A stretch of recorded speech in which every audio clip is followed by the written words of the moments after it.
જે લોકો પક્ષ વિરુદ્ધનું કામ કરે અને ભારતીય જનતા પાર્ટી સાંખી લેતી નથી. જે પ્રકારે આણંદમાં પણ સસ્પેન્ડ થયા, આપણે ત્યાં પણ સસ્પેન્ડ થયા છે.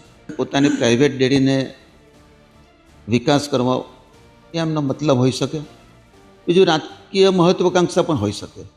આ સિવાય કંઈ બીજું કંઈ ન હોય. જે સસ્પેન્ડ કરવામાં આવ્યા છે ભરૂચ અને નર્મદા જિલ્લામાં બીજેપીની સાથે વર્ષોથી જોડાયેલા છે અને આ બાબતે જ્યારે સાંસદ મનસુખભાઈ વસાવે પણ કીધું કે જે લોકોને સસ્પેન્ડ કરવામાં આવ્યા છે તેઓ એના કારણે પાર્ટીને આવનારી જિલ્લા પંચાયત કે ધારાસભ્ય જે વિધાનસભાની ચૂંટણીમાં નુકસાન જશે, કારણ કે જે લોકોને જે સસ્પેન્ડ કરવામાં આવ્યા છે એ વર્ષોથી ભાજપ સાથે કામ કરતા હતા અને એમનું કહેવું છે કે અરુણસિંહ પણ ભાજપના છે અને ઘનશ્યામભાઈ પણ ભાજપના છે, બંને તો અમારા માટે સરખા જ છે, પરંતુ આ રીતે જ્યારે સસ્પેન્ડ થતા હોય છે તો પક્ષને નુકસાન આવનારી ચૂંટણીમાં થાય એવી શક્યતા છે. એ બાબતે શું કહેશો?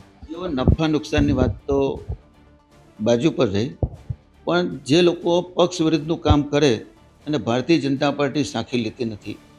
જે પ્રકારે આણંદમાં પણ સસ્પેન્ડ થયા, આપણે ત્યાં પણ સસ્પેન્ડ થયા છે અને વિધાનસભામાં પણ જે લોકોએ પક્ષ વિરુદ્ધનું કામ કર્યું હતું એ તમામ લોકો સસ્પેન્ડ થયેલા છે. મારા નાદોદ વિધાનસભાની વાત કરું તો નાદોદ વિધાનસભામાં દર્શનાબેન દેશમુખ આ બેનને ટિકિટ મળી.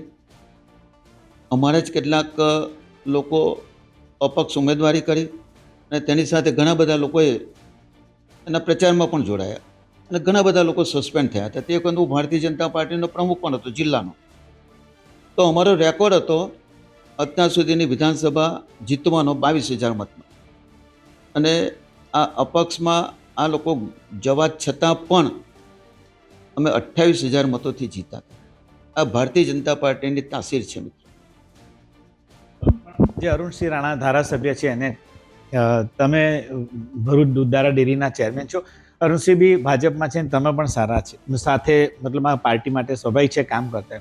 એમને જે આ જે ડેરીમાં આ વખતે જે ઝંપલાયું છે એનું કારણ તમને શું લાગે છે અને તમે શું કહેશો? ખાસ કરીને પોતાની પ્રાઇવેટ ડેરીને વિકાસ કરવા એ એમનો મતલબ હોઈ શકે. બીજું રાજકીય મહત્વાકાંક્ષા પણ હોઈ શકે. આ સિવાય કંઈ બીજું કંઈ ન હોય. ઘનશ્યામભાઈ પર જે લોકો આક્ષેપો કરતા હોય છે, અનેક ડેરીમાં જે ગેરવહીવટ ચાલે છે ને એ ભ્રષ્ટાચારના પણ આક્ષેપો કરતા હોય છે, એ બાબતે ઘનશ્યામભાઈનો શું જવાબ છે? અન્યનો તો એક વાંકું આપના 18 છે મિત્રો. આ વાર્તા આપણે ભૂતકાળમાં સાંભળેલી છે. આક્ષેપો, ખોટા લોકો ખોટા આક્ષેપો કરે એમાં કોઈ તથ્ય હોતું નથી.